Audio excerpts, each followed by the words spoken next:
projecting the Fins to trade up to number 4 to take tight end Kyle Pitts, while Todd McShay is projecting that they will take wide receiver Devontae Smith. Max, are the Dolphins smart to build around Tua?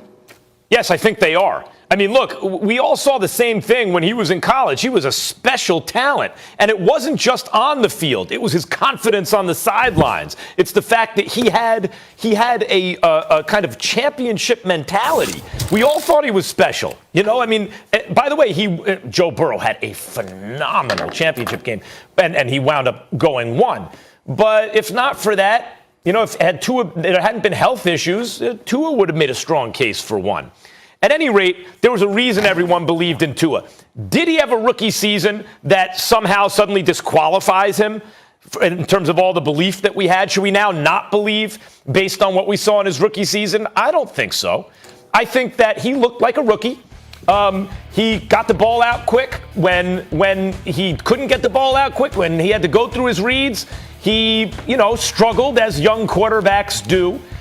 He didn't really get the ball down the field a whole lot, but I don't think that's going to be an ongoing issue. I think that's an issue of aggression that will come, as he learns what he's doing more. He looked like a rookie quarterback. Now, how did he actually do? Stephen A., his QBR, which takes into account all those traditional stats, and gives you like a real good thumbnail sketch of a quarterback and where he is, was 52.5. An average quarterback will have a 50 QBR. That doesn't mean an average starter. Average starter will be like in the mid-60s, let's say.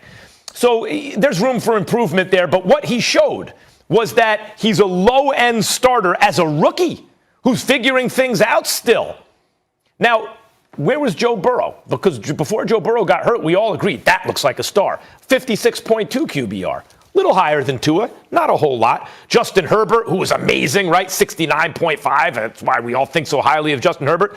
Sam Darnold has been in the league a while now. Now, you mentioned Adam Gase, Stephen A., and not a ton of weapons, and had a 40 QBR, right? Well, and that kind of jives with what we saw. But so does Tua's. He's already a low average starting quarterback, already, as a rookie. Now, so if you believe what you saw in college, he has done nothing to disqualify that belief so far as a first-year pro. Was it a slam dunk season? Oh my God, everyone was right about Tua? No. But it remains an open question, and there is reason to be optimistic. So, given what you've invested in him, and they traded out of their slot because obviously they feel like they don't need a new quarterback. Given the fact that you're going to build the team around him, I think, and given the fact that he was a rookie, I think that I would expect improvement this season, and I would be confident that he will improve this season. And by the end of the season, Stephen A. will be a solid starting quarterback, like middle of the pack starting quarterback with the arrow pointed up. I've got faith in Tua Tagovailoa. I wish him nothing but the best. Great kid and a lot of great ability. We saw that on a collegiate level. There were times, however, I watched him take the ball behind center, and he looked so incredibly undersized, looking over opposing defensive linemen coming his way, along with the offensive linemen blocking for him. Vision appeared to be an issue at times for me. When I look at him, I'm looking at 11 touchdowns, 5 interceptions. What did he complete? About 64% of his passes.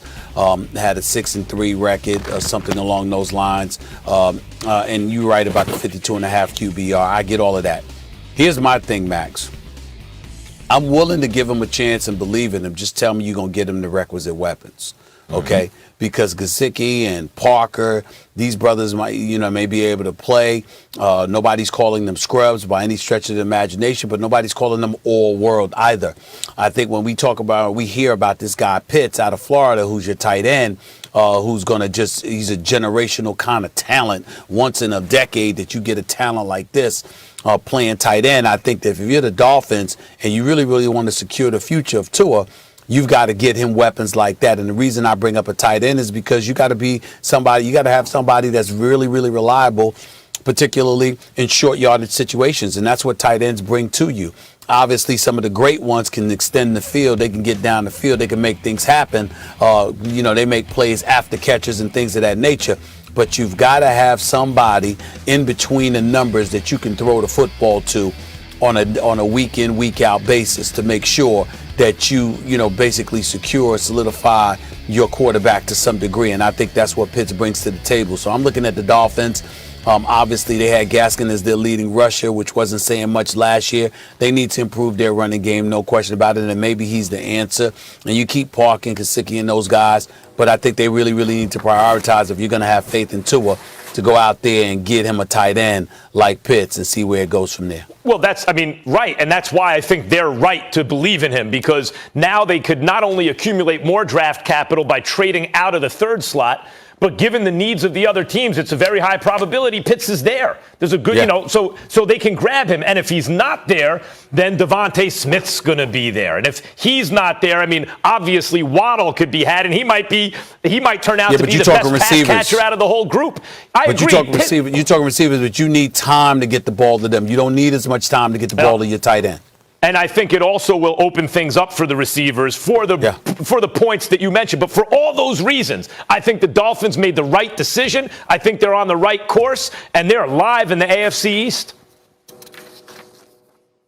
I think no question. They're seeking a 10-win season for the first time since the 2000-2001 season, so almost 20 years since they've had this type of talent. Guys, next up on our First Take Draft Blitz, Southern Steve is going to love this. Jerry's Cowboys. Should they focus on Dak and getting him some weapons, or that mediocre defense? We'll be talking Cowboys. And when we come back here on First Take, we've got the projected win totals for this upcoming season. Yes, sir. Where many think they will potentially trade up for a higher selection. Inquiring minds want to know where and if they'll go get a quarterback. Here's Bill Belichick on the draft. You know, at 15, I think we could eliminate a few players that won't be at 15. And then you could look at a couple scenarios and say, well, if, you know, these three players are there, which one would we take? If these other three different players are there, which one would you take? You know, you go through that exercise and talk about that. I would say normally something will happen, and there could very well be a player there that either you don't expect to be there, or maybe he is a couple spots, maybe at 12, 13, he's still on the board, and you really thought that he'd be gone in the top 6, 7 picks. And then then the question comes, you know, do you move up and try to get that player that's fallen a little bit?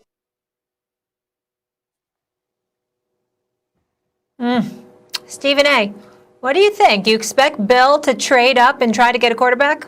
Hell yeah. He better.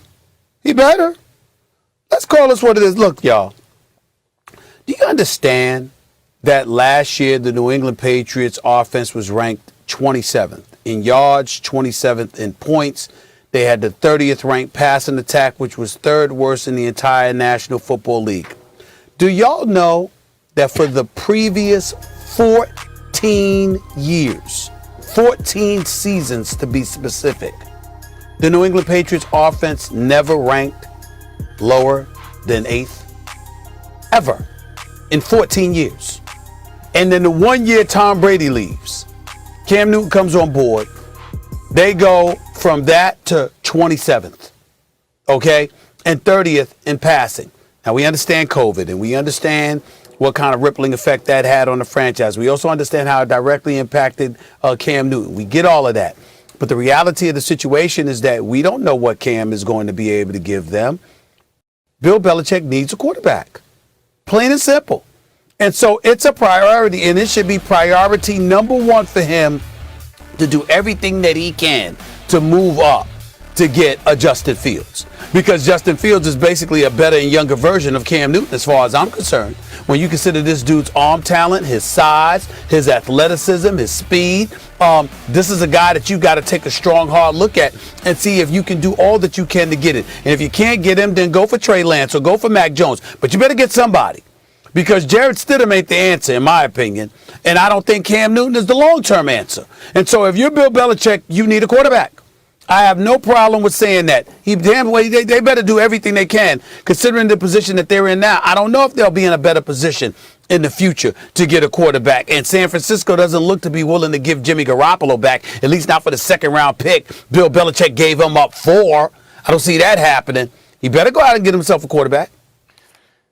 Well, even if that's true, I think you're right. He should. I think if Justin Fields is within spitting distance, someone like that, and Belichick believes in him, then you trade up. But that's what Belichick said he would do. He's if I got to move up a little bit and there's a guy who falls, I consider doing that. But I don't think he needs to move up at all costs, because you also can't just create a great quarterback. You can't wish him into existence. You can't even really develop him into existence if it's not in him to begin with. And some drafts, the guys just aren't there. In other drafts, maybe they are. Maybe this is one of those drafts. And if Belichick feels like it is, go ahead, grab someone if he falls.